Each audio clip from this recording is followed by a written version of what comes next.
Après Mertwiller, Gundershofen ou Dambach, Niederbronn-les-Bains va bientôt sortir son livre historique intitulé « Aux sources de la mémoire ». Ce projet, initié par le groupe Mémoire, est un travail de fond puisqu'il a d'abord fallu collecter auprès des habitants les photos, puis les organiser et les classer en fonction des différents chapitres. La collecte des photos, entreprise en 2006, est terminée. Il s'agit maintenant d'agencer toutes ces données recueillies, d'écrire les textes et de faire la mise en page avant de donner le tout à l'éditeur. Donc l'objectif, c'est avant tout de récolter la mémoire des anciens qui vivent encore actuellement et qui ont souvent, et des familles de souche niederbronnoises qui ont des photos anciennes. Donc les photos datent à peu près du tournant du 19e, 20e siècle jusqu'au milieu des années 50-60. Et l'objectif est de raconter ce qu'ont vécu ces gens qui ont maintenant 80, 90 ans. Et le Niederbronn, de faire revivre aussi le Niederbronn disparu. Les documents sont à peu près réunis. Rappelons que nous avons plus de 2000 documents qui nous ont été prêtés. Bien entendu, on ne pourra pas tout mettre dans le livre. Nous avons prévu 240 pages, ce qui est déjà pas mal. Et on va essayer de faire en sorte que tous les gens qui ont fait l'effort de nous prêter des documents en aient au moins un dans le livre. Mais ce n'est pas une tâche facile. Il y aura une dizaine de chapitres. Évidemment, un chapitre l'histoire de la ville depuis les origines, un chapitre plutôt le site géographique, géologique et la démographie. On aimerait quand même une spécificité propre à Niederbronn, c'est les anecdotes que les anciens de Niederbronn nous racontent, toutes sortes d'anecdotes qui se rapportent à l'eau. Ça peut être aussi bien les vieux lavoirs où on allait laver son linge, les parties de luge en hiver, les baignades au Kotzewässerle, toutes sortes de choses, la source, les bêtises qu'ils faisaient aussi. Donc tout le livre sera émaillé d'anecdotes avec en principe la signature de la personne qui nous a raconté cette anecdote. Le mercredi 25 avril avait lieu à la mairie de Niederbronn une réunion du groupe Mémoire pour faire un point sur l'avancement du travail de chacun. En prenant certaines choses, on arrive à ce que ça soit... Une photo du groupe scolaire. Ben là, on en a. L'institutrice, les photos scannées, où il n'y a pas de sortie papier. Les références des photos sont toutes indiquées dans, avec la légende, dans le tableau, avec la légende. Ouais. Nous nous rencontrons tous les 15 jours et à chaque fois, on fait le point sur les différents chapitres. Où est-ce que ça en est? Est-ce que les textes sont terminés? Est-ce qu'ils ont été relus en groupe? Est-ce qu'on a fait la mise en place, la recherche des photos, la mise en place des photos? Bien, l'objet de la réunion, c'est justement de mettre la dernière main à ce livre, de faire le point de l'avancement des différents chapitres, puisque maintenant, il nous reste très peu de temps pour finaliser. Puisque chaque document a été scanné. En face de chaque document scanné, dans quel chapitre on l'utilise? On va le mettre. Qui fait ça, quand, quoi, comment, où? C'est ma grande question. On peut le faire en temps réel, on peut le faire...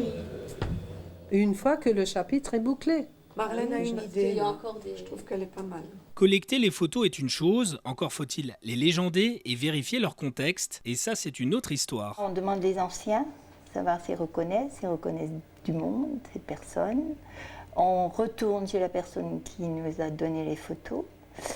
Et on demande des plus amples. De toute façon, c'est de bouche à oreille. Donc, la personne qui nous a fourni les photos va dire attendez, je vais demander à telle et telle personne, elle saura mieux vous renseigner encore. Et puis, hop, c'est parti, quoi. On n'aura pas l'exactitude de toutes les photos, je pense pas, parce qu'il y a des inconnus aussi. Déjà, de savoir combien il y avait de commerçants dans le temps, puisqu'il n'y en a pratiquement plus.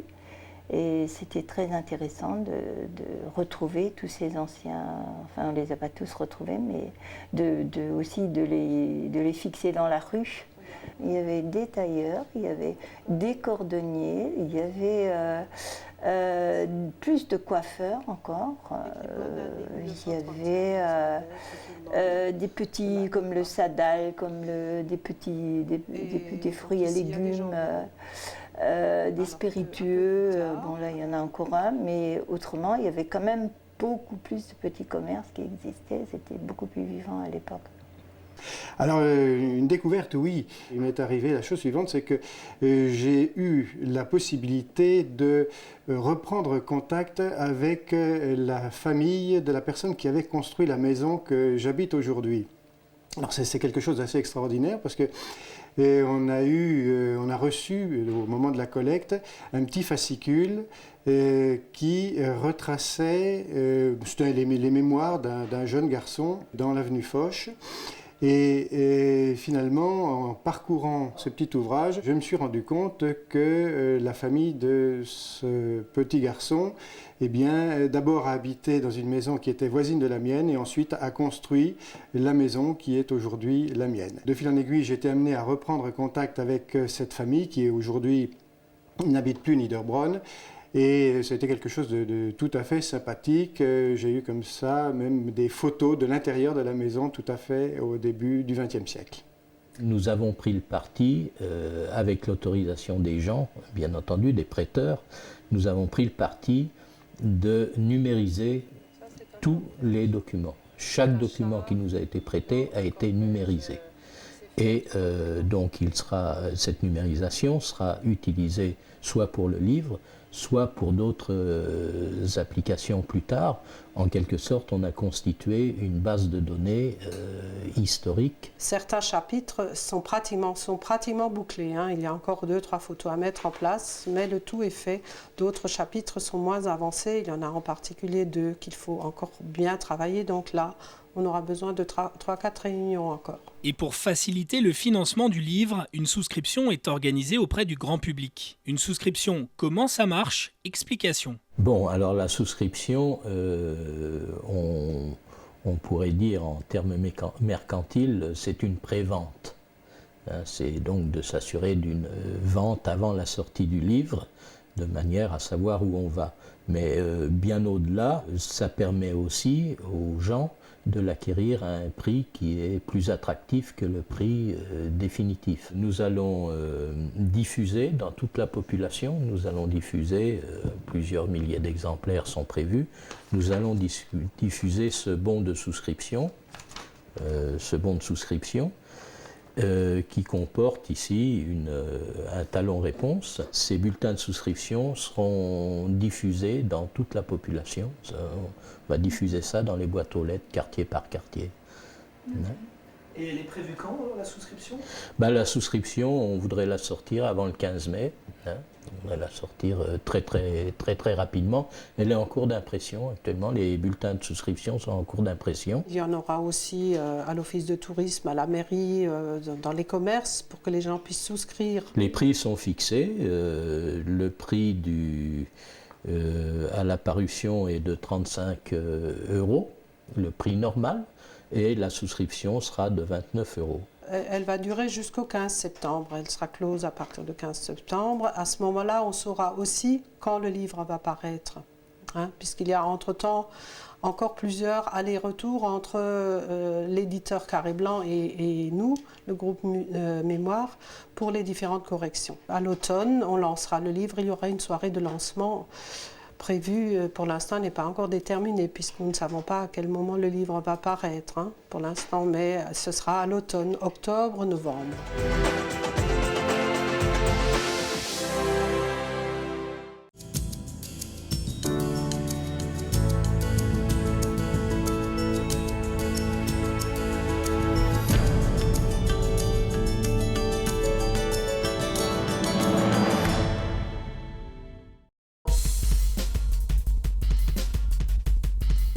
L'Union européenne, moi ce que j'aimerais, c'est que déjà il y ait une constitution, peut-être un État fédéral. Créer vraiment une Europe fédérale unie dans la diversité. On ne peut pas vivre et résoudre les problèmes que l'on peut connaître aujourd'hui sans solution collective. Les Français sont pro-européens. 48% des Français sont même euro-enthousiastes. Pendant un demi-millénaire, on ne disait pas Europe, on disait chrétienté. Pour moi, c'est un espoir formidable. C'est qu'on ne s'est pas mouillé la chemise pour rien. Il y a une sorte de méconnaissance, une sorte d'indifférence qui est en train de s'installer. 300 millions de personnes qui circulent librement, un demi-milliard de personnes qui font partie de l'Union européenne. Ce sont des choses incroyables.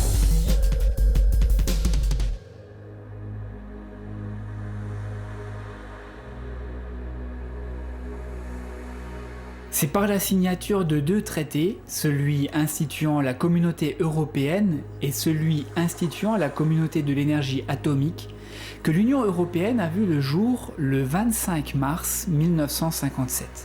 50 ans plus tard, des jeunes Français, à l'invitation des Maisons de l'Europe, se sont rendus à Rome, suivant ainsi les traces laissées par les pères fondateurs de l'Europe. Nous avons donc effectivement décidé de réunir l'ensemble des maisons de l'Europe de France, une trentaine à peu près, ici à Rome pour célébrer avec eux ce 50e anniversaire des traités de Rome. Et on s'est dit que certes, il faut savoir d'où on vient, les 50 dernières années, mais il faut aussi se préoccuper aujourd'hui de savoir où on va. Et les électeurs de 2080, ce sont ces 60 jeunes qu'on a amenés avec nous. En fait, un jeune par Maison de l'Europe qui est un jeune sans connaissance particulière sur l'Europe. Surtout, on a plutôt écarté les experts pour amener, disons, le jeune moyen. Comment l'Europe a-t-elle vu le jour? Par qui? Pourquoi? Quelles ont été les avancées dans la construction européenne? Faut-il ou non élargir l'Union européenne à d'autres pays? À quoi l'Europe ressemblera-t-elle demain? Maurice Faure, ancien secrétaire d'État aux Affaires étrangères, est l'un des 2 signataires français du traité de Rome. En Européen convaincu, il lance un appel aux jeunes générations pour qu'elles poursuivent la construction de l'Europe. L'Europe ne se fera pas sans eux. Elle ne se fera pas contre eux. Elle se fera pour eux. Et s'ils y mettent ce qu'il faut pour que leur confiance soit couronnée de succès. Au lendemain de la Seconde Guerre mondiale, le rêve européen était un projet visant à instituer une paix durable entre les nations du vieux continent. Qu'en est-il aujourd'hui? Pour Mohamed Abou, député algérien, l'Europe est bien plus qu'un simple espace d'échange et de libre circulation des hommes et des marchandises. Ancien ministre de la Communication, il émet une critique envers l'Union européenne, celle du repli sur elle-même. C'est tout à fait paradoxal parce que tout le monde s'accorde à dire que la planète est en train de devenir un petit village grâce au saut, à ce bouleversement qu'a introduit dans le système de communication les technologies nouvelles, mais me semble-t-il, en même temps, il y a une sorte de méconnaissance, une sorte d'indifférence qui est en train de s'installer, comme si on n'avait plus à se préoccuper de l'autre parce que les médias ou parce que les nouvelles technologies de la communication font le travail pour nous. Et ce travail par les médias est pour Paul Kollowald insuffisant. L'ancien journaliste constate avec regret que la construction européenne ne fait plus la une des journaux. Elle alimente les faits divers. Les directives de la Commission européenne en sont le parfait exemple. Si on me dit que l'information, c'est le journal télévisé le soir, je ne cite aucune chaîne, mais quelle est leur information? Elle est quand même à la fois une succession de faits divers, de l'émotionnel quelquefois, de la compassion, mais à un moment donné, on ne va pas au fond d'un certain nombre de choses, et surtout des choses positives, telles que nous les connaissons et que nous n'allons pas faire remonter. L'Europe n'est pas seulement un espace géographique, elle est aussi le fruit d'une histoire, d'une culture commune, fondée en grande partie sur des valeurs religieuses. Tous les historiens s'accordent à dire, comme un jour l'a exprimé Leroy Ladurie, professeur Leroy Ladurie du Collège de France, pendant un demi-millénaire, on ne disait pas Europe, on disait chrétienté. Alors l'important, ce sont les fondations, et l'important, c'est la perception que nous avons aujourd'hui d'un avenir ouvert à partir de ces fondations, car le scénario change. Nous avons maintenant, tout le monde le sait, non seulement en France, mais ailleurs, l'islam est la seconde religion en Europe. Et donc, nous devons être capables, comme je l'ai dit, de nous connaître pour nous respecter les uns et les autres et construire ensemble. La construction européenne est faite de haut et de bas. Le rejet de la Constitution européenne est la preuve que les Français s'intéressent à l'Union européenne. Un sondage très sérieux et très élaboré, parce qu'il en a interrogé plus de 4000 personnes, montre en définitive que les euro-opposants plus les eurosceptiques représentent exactement 15% de la population française. Tous les autres sont des Européens. Simplement, on n'est pas d'accord entre nous sur quelle Europe. Il faut qu'on discute de l'Europe. Le plus jeune doit se rendre compte que les rêves européens est déjà quelque chose qui s'est réalisé. C'est-à-dire, maintenant, j'ai mentionné justement les pièces qu'on avait dans les poches avec la reine des Pays-Bas, les rois d'Espagne, la harpe irlandaise. On trouve ça normal, c'est pas tout à fait normal, c'est une conquête énorme, émouvante si vous voulez, à laquelle on ne pouvait même pas penser. Vous passez dans l'espace Schengen, d'un pays à l'autre, de Suède au Portugal, à l'Italie, et on pense, mais c'est normal. Non, non, c'est pas normal du tout. Les jeunes présents à Rome, majoritairement étudiants, ne se préoccupent pas comme leurs aînés des dysfonctionnements institutionnels de l'Union européenne. Pour eux, il est nécessaire de poursuivre la construction, mais se sont-ils vraiment posé la question de ce qu'ils attendent de l'Europe? Et comment vont-ils participer à cette construction? Ce que j'aimerais, c'est, en ce qui concerne l'Europe, c'est qu'elle devienne un État fédéral. J'aimerais un peu comme le modèle des États-Unis d'Amérique. Mais bon, je ne suis pas juriste, donc je ne pourrais pas vous expliquer quels seraient les pouvoirs de chaque institution, etc. Mais donner beaucoup plus de pouvoir au Parlement européen, faire en sorte que la Commission européenne devienne un véritable gouvernement et qu'elle soit responsable politiquement devant le Parlement européen, qu'il y ait un président européen.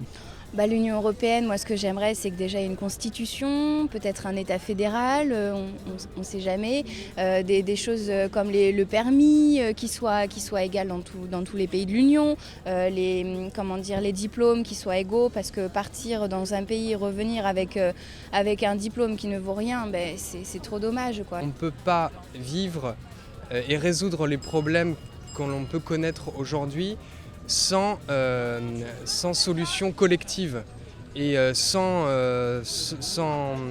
faire partie de l'Europe. Et ça, je pense que c'est vraiment important et j'aimerais bien savoir comment l'expliquer aux gens pour qu'on puisse enfin faire quelque chose de solide, quoi, construire. Ce que j'aimerais, c'est que les gens, déjà, le peuple français, pour ceux que je connais, se sentent plus concernés par l'Europe. On a besoin d'ouvrir un peu l'Europe à la culture et de partager nos différentes cultures pour pouvoir construire une Europe nouvelle, pour donner un deuxième élan à l'Europe pour les 50 prochaines années.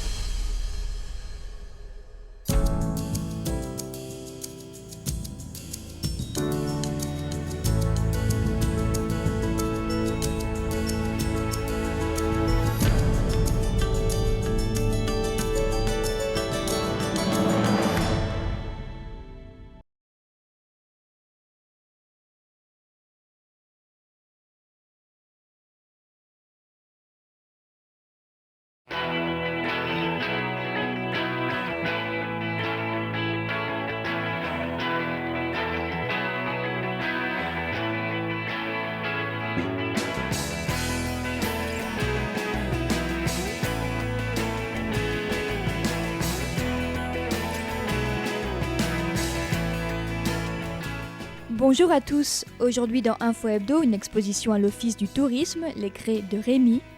Le mini-golf de Niederbronn réouvre ses portes et enfin nous avons rencontré Annie Cordy de passage dans la région.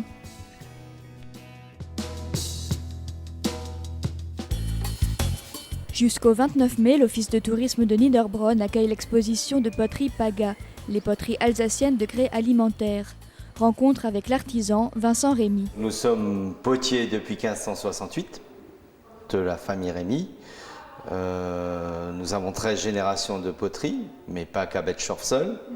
Donc notre technique principale reste toujours le grès au sel, les poteries traditionnelles. C'est une argile qui provient de la forêt de Haguenau, qui est extraite par nous-mêmes et préparée par nous-mêmes également. De plus, elle a l'avantage de se solidifier très dur à 1250 degrés et le côté vitrification se fait au sel.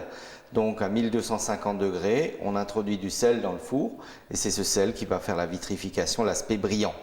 Et on obtient des poteries extrêmement étanches et inaltérables aux acides, d'où l'utilisation de ces poteries pour la conservation des aliments. Depuis cet hiver, j'ai réalisé une argile spécifique pour cuire dans du grès au sel. Donc jusqu'à présent, on ne pouvait pas cuire dans du pet shop et aujourd'hui, on fait des marmites et des plats à gratin également. Outre la poterie à vocation alimentaire, la famille Rémy a su allier les talents techniques de Vincent et la fibre artistique de sa femme et de son fils pour réaliser des objets de décoration. Vous avez hérité d'une tradition qu'il faut perdurer. Et aujourd'hui, c'est un artisanat qui est un peu en panne, donc il faut l'agrémenter avec des nouveautés. Et là, le côté création est quand même très intéressant pour la clientèle et pour nous-mêmes, ce qui permet de changer un peu la production.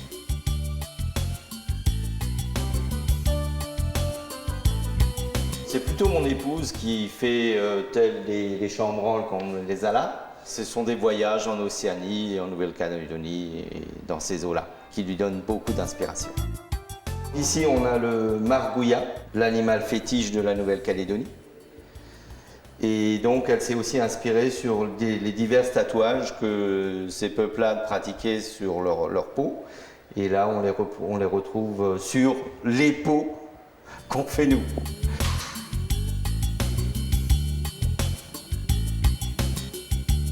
Le chambranle a une vocation essentielle, c'était pour protéger la maison. C'était mis devant leur habitat traditionnel à l'entrée de porte. C'est des personnages qui font volontairement la grimace pour chasser le mauvais esprit. Et aujourd'hui, on le décline plutôt sous forme très, très décorative et artistique.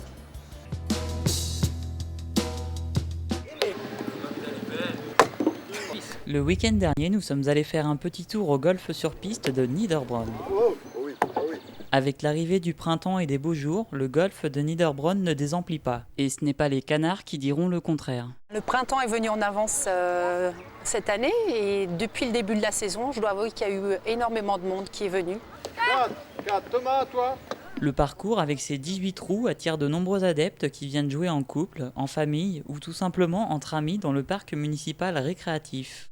Il y a des curistes, il y a des grands-parents qui emmènent leurs petits-enfants au jeu, puis il y a les gens qui se déplacent beaucoup dans la région pour venir par ici. On vient de Strasbourg et c'est vrai que le mini-golf de Niederbronn est dans un cadre assez sympathique. On n'a pas beaucoup de mini-golf sur la région. Et j'ai trouvé ça sur internet et on voulait essayer. C'est vrai que c'est un cadre vraiment sympa. Chance ou technicité, la balle n'en fait parfois qu'à sa tête et refuse d'entrer dans ce maudit trou. J'habite pas ici, mais je joue pas trop souvent. On est tout frais dans le jeu, on débute, c'est pas une activité qu'on a l'habitude de réaliser en famille. Mais bon, c'est un moment sympathique à passer ensemble. Et ce n'est pas forcément les adultes les meilleurs, la preuve en images.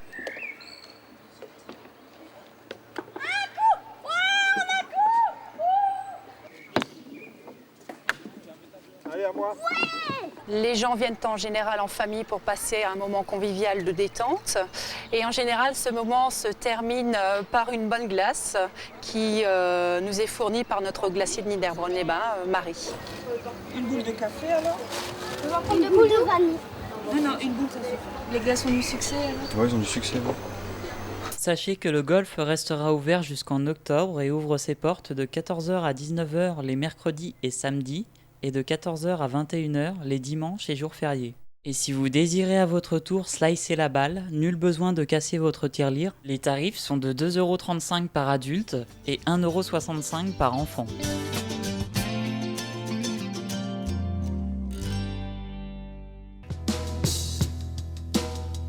La comédie Lily et Lily a eu lieu le 29 avril à la Maison des Arts et Congrès de Niederbronn.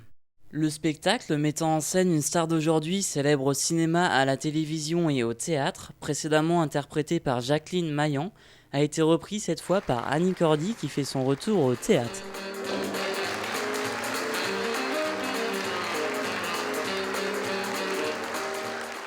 Joséphine, passe-moi mes mules. Oh là là, j'ai les doigts de pied sans connaissance. Oh. Ah.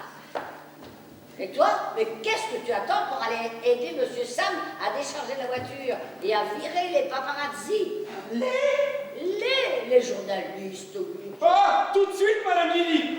Mademoiselle! Nous avons pu rencontrer Annie Cordy qui nous parle un peu du rôle qu'elle incarne. J'ai vu la pièce il y a 30 ans, mais je voulais la relire et il était impossible de la jouer comme elle était il y a 30 ans parce qu'on ne parle plus le même langage. La mécanique de la pièce est formidable, donc ça n'a pas bougé. L'histoire des sœurs jumelles, c'est une très bonne chose, mais les dialogues n'étaient plus de notre époque. Alors je dis, moi je veux bien la jouer à condition que vous changez les dialogues. Le personnage de Lily, qui a un goût immodéré pour l'alcool et les hommes, finit par dépasser les bornes. Cette dernière devenant ingérable, la société de production qui l'a engagée pour tourner le rôle principal d'un film décide de mettre fin au tournage. Affolée par la nouvelle, sa sœur jumelle et son mari tenteront de la remettre sur le droit chemin. Une petite particularité dans cette pièce où Annie Cordy joue à la fois le rôle de Lily et celui de sa sœur jumelle. Apprendre un texte, c'est pas difficile. Jouer deux rôles, c'est déjà beaucoup plus difficile. Surtout avoir sur la peau la robe de Lily et en fait être Marique, mais ne pas parler comme Marique, mais c'est très difficile à expliquer. C'est très dur, la mécanique est dure à attraper. Mais une fois qu'on l'a, c'est fini. Je signale que tu me dois tout, ingrate. Quand je t'ai rencontré, tu vendais des escargots de Sainte-Catherine à Bruxelles. Je vendais aussi des allumettes. On m'appelait Cosette. Ça, c'est très joli, hein. C'est la vie en rose.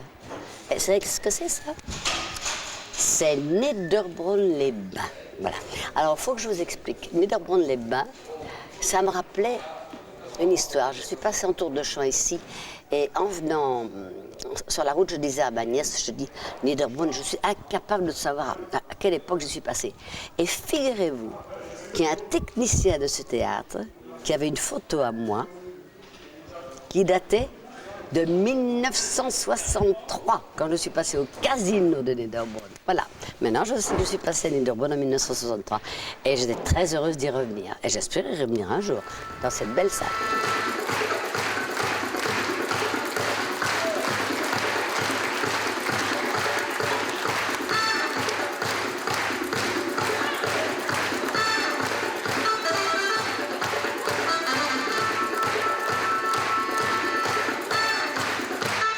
Et c'est sous une houle d'applaudissements que les acteurs sont accueillis pour la fameuse séance de dédicace.